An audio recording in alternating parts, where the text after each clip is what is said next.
colony lost to the mist. The year is 1590. After 3 long years, as Governor John White's ship neared the shores of Roanoke Island, his heart swayed in a strange rhythm of hope and dread. It was on this very island 3 years prior that he had left his beloved daughter Eleanor, her husband Eleanor Dare, and his innocent granddaughter Virginia, the first English child born on American soil. Today there was no welcoming crowd on the shore, no familiar faces at the docks. Only an eerie silence seemed to have consumed the entire island. The story had begun with a dream. Queen Elizabeth II's England was eager to extend its reach into the New World, and the adventurer Sir Walter Raleigh was the architect of that vision. It was his endeavor that in 1587 brought about 115 English men, women, and children across the ferocious Atlantic, their hearts filled with hope. They were led by John White, an artist and an idealistic leader. Their goal was to establish the first permanent English colony in America, start a new life free from the religious strife and economic hardships of their homeland. Upon arriving at Roanoke, their dreams seemed to take flight. The lush green landscape, the pristine air, and the abundance of wild fruit captivated them. Their relationship with the local Croatoan tribe was also amicable at first. And amidst it all, greatest blessing was the birth of Virginia Dare, to everyone in the colony. It was a symbol of a new future, but the dream did not last long. The supplies brought from England began to dwindle rapidly. They struggled to cultivate crops in the unfamiliar soil.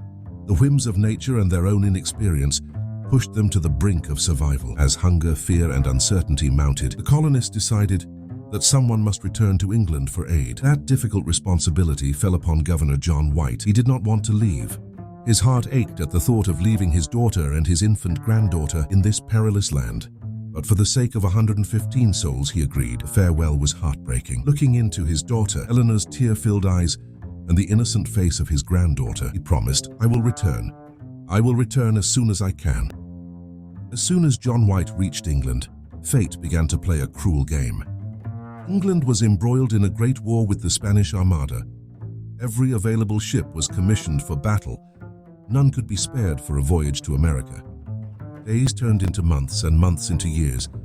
Every waking moment, White was consumed by thoughts of Roanoke. How were his people? Were they still alive? Did his little Virginia remember him?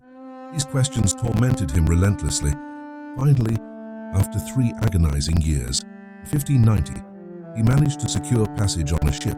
Stepping onto the island, all his hopes turned to despair.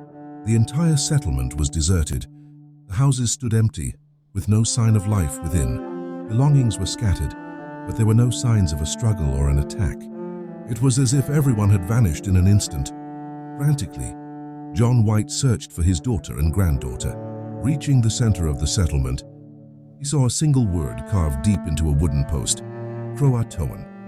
Before his departure, he had instructed the colonists that if they were forced to leave, they should carve the name of their destination onto a tree.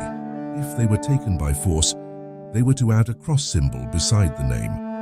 Croatoan was the name of a nearby island, home to a friendly tribe. But there was no cross.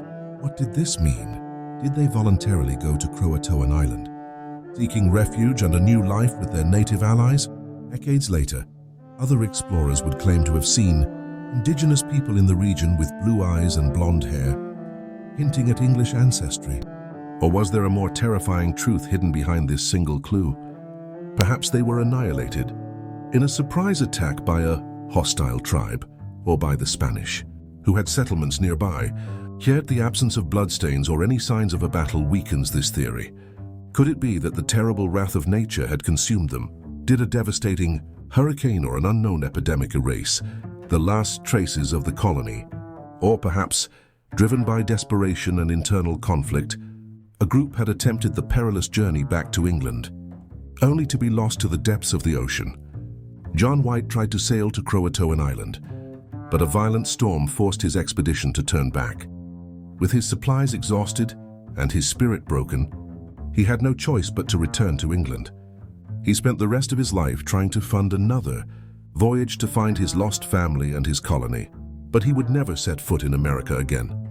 The story of Roanoke is not merely a historical mystery. It is a tragic tale of humanity's smallness against the vast canvas of nature.